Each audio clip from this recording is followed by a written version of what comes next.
तो आपका कक्षा में बैठा है, बस जो शुभम सोने चले गया, सौम्या सोने चली गई। अच्छा शुभम नहीं जब बोला सुन नहीं दादी शुभम सो गया होगा, कोई बात नहीं। अब चलो सुना। ये जो होली की कहानी है ये ऐसी है, तुम सुगम सुना देंगे सबको।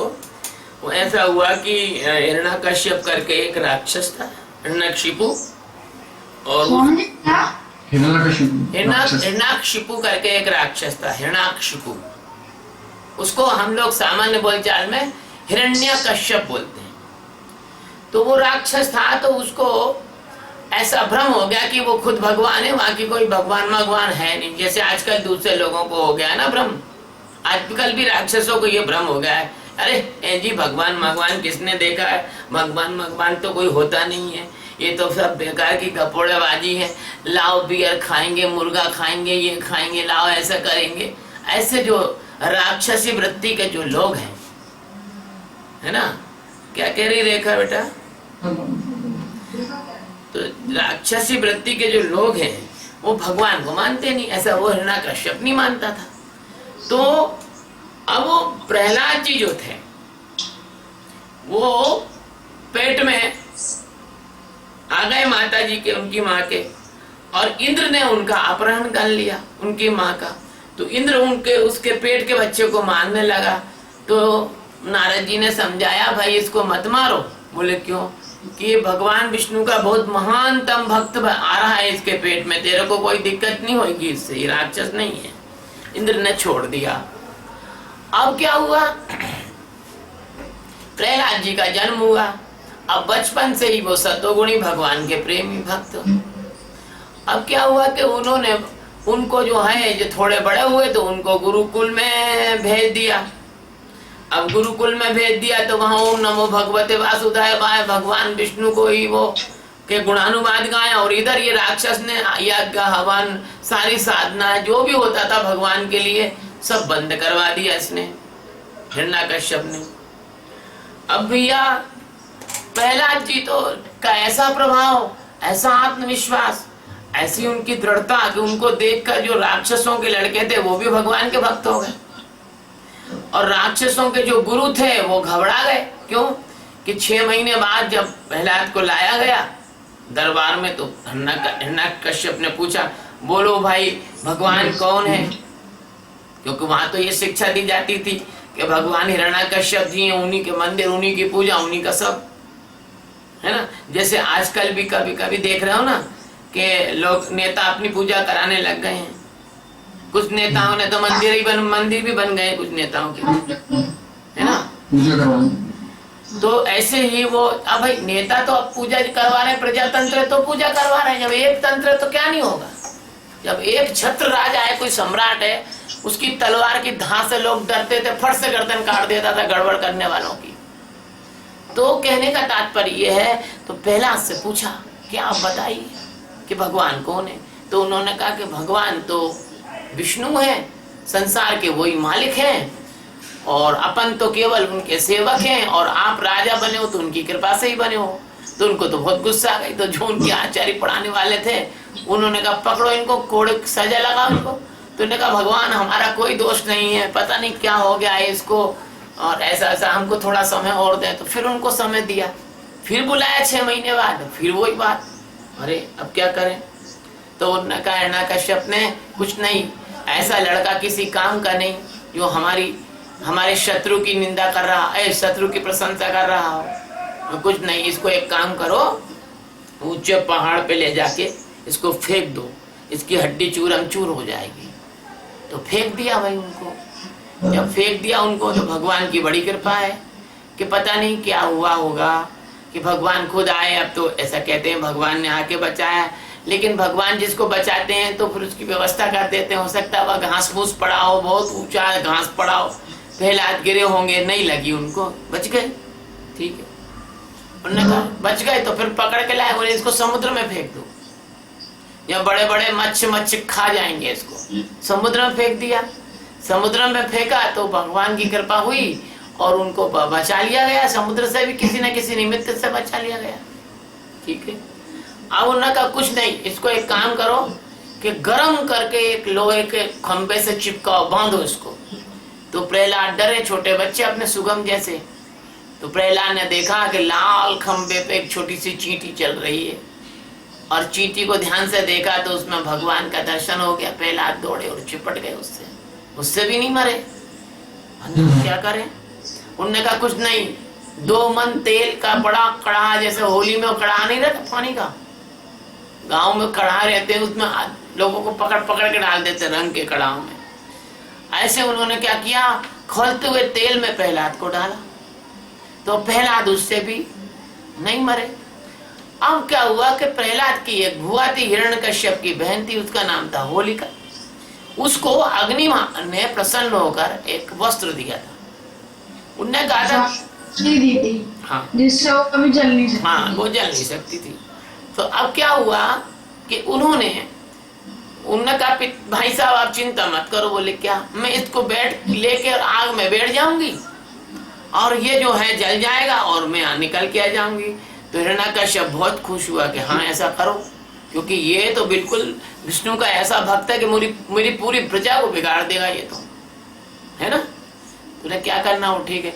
तो उन्होंने बहुत बड़ा, ये समझो कि कम से कम 50 मीटर लंबा चौड़ा उन्होंने और लकड़ियों का ढेर बनाया, और पक्की लकड़ियां, और चारों तरफ उन्होंने उसमें तेल और घी और लाख और दुनिया भर का ज्वलनशील पदार्थ डाला।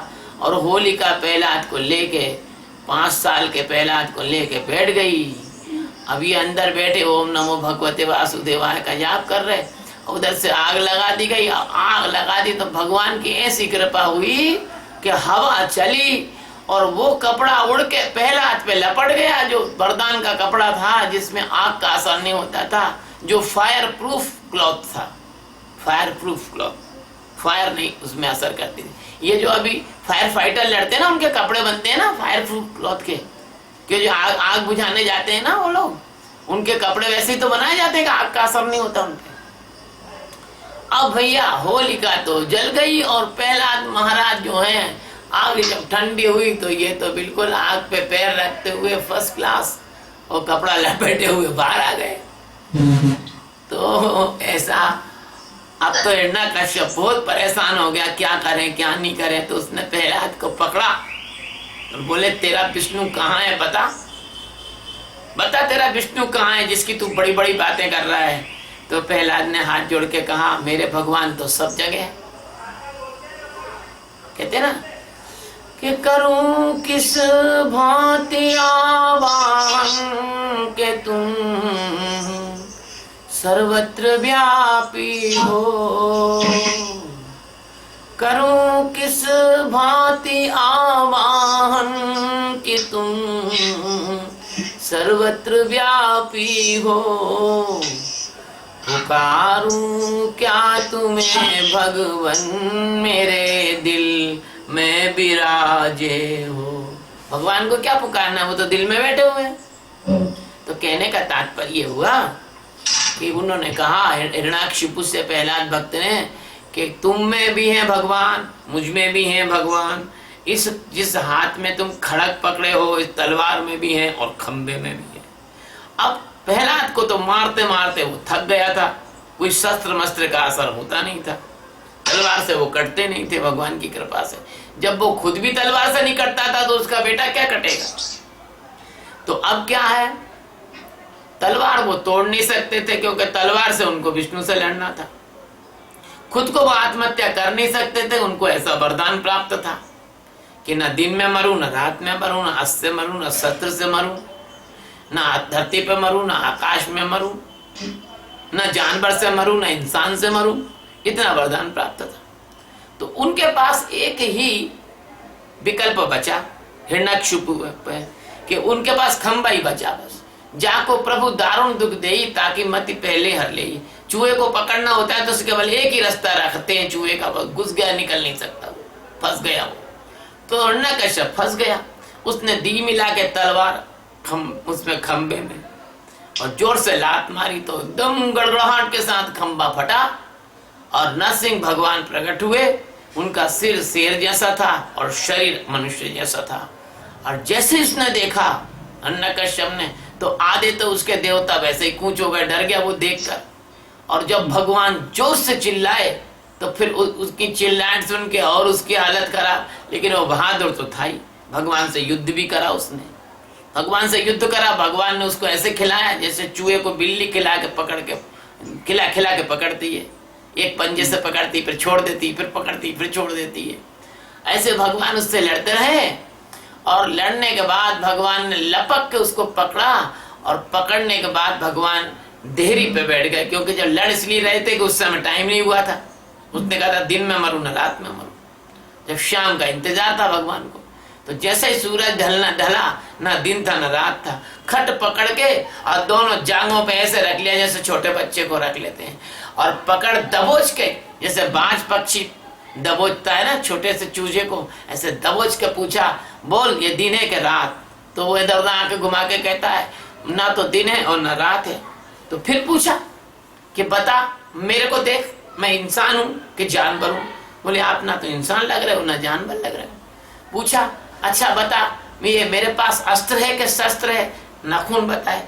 बोले ये तो मुझे अस्त्र शस्त्र नहीं लगते, तो नाखून है। बोले अच्छा तू धरती में है कि आकाश में?